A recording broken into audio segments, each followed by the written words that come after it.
The United Kingdom's past as a colonial powerhouse and the British Empire which emerged from that power has resulted in English being one of the most widely spoken languages across the globe. Populations of English speakers can be found on every continent and in every hemisphere. The language is even spoken in Antarctica and space. English is pretty much everywhere. But just because it's everywhere doesn't mean that it's exactly the same in every nook of the earth. Due to the travels English has taken over the centuries, the language has evolved in certain areas to fit the needs of its speakers. English even has different forms within the UK and England itself. Certain words are unique to certain varieties of English, and other versions have their own unique features or speech patterns. All these different versions of English have varying amounts of speakers too. American English, which is spoken most prominently in the USA, is by and far the most widely spoken version of English, with around 300 million speakers. Indian English has around 130 million speakers. Nigerian English has 110 million. Finally, we have British English with around 60 million, Aussie English with over 20 million, and Irish English with around 7 million, just to give a few examples of larger English-speaking populations and their forms.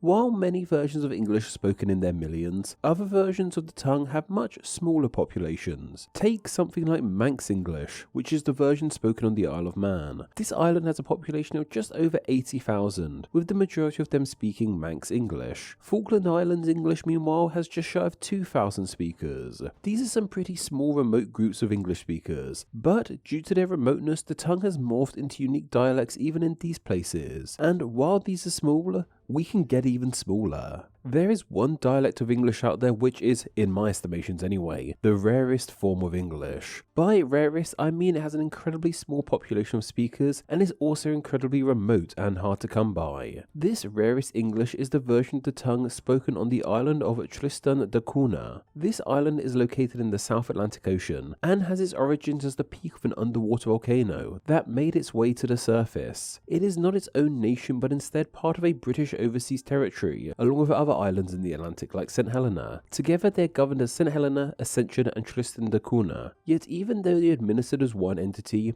they are not close together at all. Tristan da Cunha is around 1,500 miles away from St. Helena. Its nearest large city is Cape Town in South Africa, which is still 17,000 miles away, and the first sign of civilization to its west is the Falkland Islands, which is around 2,500 miles away. Tristan da Cunha is incredibly remote. In fact, it is the most remote continually inhabited place on Earth, and it can only be accessed via sailing, which takes around 18 days from Cape Town. Its nearest neighbours are the uninhabited islands of Nightingale Island and the aptly named Inaccessible Island. And while this island is inhabited, it's not like thousands of people are living here. According to Wikipedia, the island has a population of just 238. This is actually down from 293 in 2016 apparently. Those who call this island home, however, speak to one another in their own unique version of English, which is fittingly known as Tristan da Cunha English, or Tristanian. Tristanian is actually a subdialect of the South Atlantic English dialect. South Atlantic English is spoken across these British-ruled islands in the South Atlantic, like St. Helena once again. They have similarities to one another, but Tristan da Cunha is so gosh darn remote, it means that the tongue has evolved even more so into its own thing.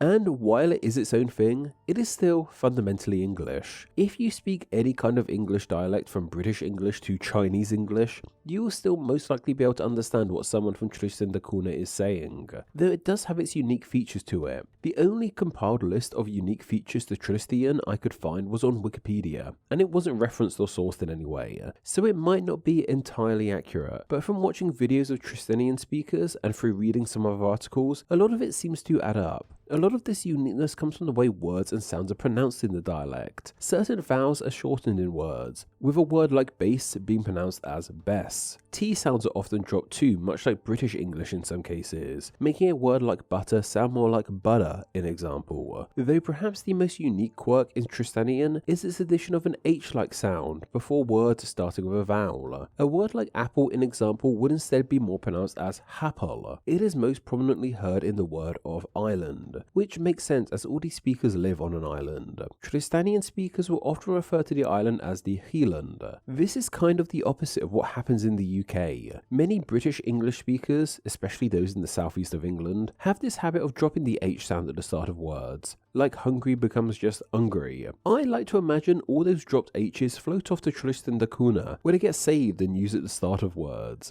Tristanian also has unique grammatical features too. In example, words often aren't pluralized, even when they are being used as a plural. Like instead of saying 5 dogs, you would just say 5 dog. The word them is also often used in place of the word these. Instead of saying I'm so tired these days, they would instead say I'm so tired them days, which kind of sounds like they're speaking in the past tense, but in reality, this is just how they talk. Tristanians also have this wonderful habit of being incredibly expressive with their language, even using double the amount of words to highlight something they like, saying things such as I like this more better, instead of just I like this more or I like this better. This unique language can be found in place names on the island too. Tristan da Cunha has built a bit of a reputation for itself as having some really odd location names. Its capital / one settlement is dubbed Edinburgh of the Seven Seas, but beyond this however, there's locations that go by the name of Slippery Bluff, Dead Man's Bay, Noisy Beach, Runaway Beach, The Knobs, Nelly's Hump, and my 2 personal favourites, Ridge where the goat jump off and Down where the minister landed his things. I guess when you live in such isolation,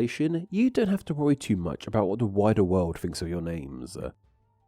This shows us that this rare form of English spoken on Tristan da Cunha is really quite unique, and if you want to hear it yourself then I'd recommend this video by Redford Natural History Productions, where you get to see the island and hear the lingo. In one interview with a local man you can really pick up on the H sound added to the start of words. I would love to go make a video like this myself, but I'm not that kind of YouTuber. I tried to be that kind of YouTuber, but it didn't work out. I'll stick behind the computer for now, I think. English's arrival in Tristan da Cunha is a somewhat recent thing. We have known of this island for well over 500 years. It was first sighted by the Portuguese Admiral Tristan da Cunha, which is unsurprisingly where the name comes from. He spotted it in 1506 during a trip to the Cape of Good Hope in South Africa. From here it became a regular sight for sailors travelling from Europe to South Africa, mainly because it was in the middle of the main route sailors would take to get there. While you may presume that sailors from Europe heading to Africa would simply sail down the western coast of Europe and Africa, they often went southwest first and sailed along the coast of Brazil, catching the better winds there, then dart eastwards to reach the Cape of Good Hope. As you can see, Tristan da Cunha is slap bang in the middle of the final leg of this route. Despite being first sighted in 1506, it was well over 100 years later when people actually landed on the island. In 1643, the Dutch were the first to be recorded as actually landing there while en route to Africa. Of course, this island wasn't inhabited. There's no native population in this land, but they did find fresh water, fish and seals, all of which they use in resupplying their ships before setting sail again. The Dutch actually debated claiming this island as their own and setting up shop here, with the intention of it becoming a supply base for larger voyages. A lack of an easily accessible harbour however stopped these plans from coming into fruition.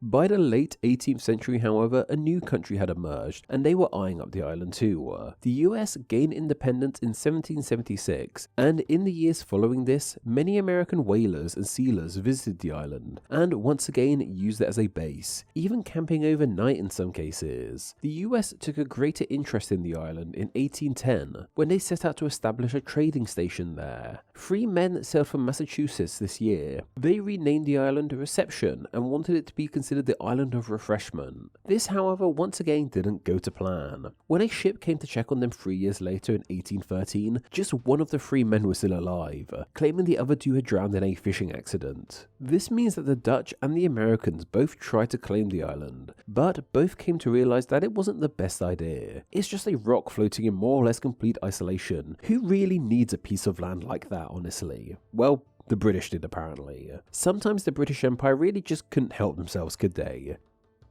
They took possession of this island in 1816, just over 200 years ago. They wanted it for a couple of reasons. First off, to make sure the US, nor anyone else for that matter, could claim it. I feel like a lot of British Empire was claimed just so no one else could. The second reason, however, is a tad more interesting. The year prior to claiming Tristan da Cunha, the British had defeated Napoleon in the Battle of Waterloo and exiled him to the relatively nearby island of St. Helena. The British were worried that the French might try and use Tristan da Cunha, as opposed to try and recapture their fallen emperor. So, just to be really sure this wouldn't happen, the British claimed this island too. Life here in the past was tough, undoubtedly, and keeping the island populated had proved difficult too. In 1826, a message was sent to the women of St. Helena to meet the lonely men living on Tristan da Cunha. 5 women agreed to go, and thanks to them, the population rose to a whopping 34. The island was almost completely abandoned in the early 1960s when the volcano that forms it erupted. All residents were evacuated under the assumption they would never return. Yet after a few years and given the all clear, the residents insisted on going back to their original home. And from here it has remained a British territory and the most remote inhabited place in the world, with a very unique form of English being the tongue of choice for those who call this island home. This island wouldn't be English speaking if it were not for the British's panic over the French trying to free their former ruler. So in a weird way, we kind of have Napoleon to thank for this incredibly rare and remote form of English. Name Explained depends on viewers like yourself supporting the channel financially on Patreon, so a huge thank you to everyone who does. Donating just $1 a month helps the channel amazingly and gets you bonuses including ad-free videos, exclusive content, the power to request ideas to be made into actual Name Explained videos, and your name at the end of the video with all these awesome people. Visit patreon.com/NameExplain or click the link down below to find out how you too can support the channel. Thank you. Thanks for reaching the end of the video. Why not watch another and subscribe to keep up to date on all things Name Explain. You can find myself on Instagram where I'm NameExplainYT and join the Facebook group Friends of Name Explain to talk with myself and other name nerds. All that will be linked down below. Anyway, I hope you enjoyed this video and once again, thank you all so much.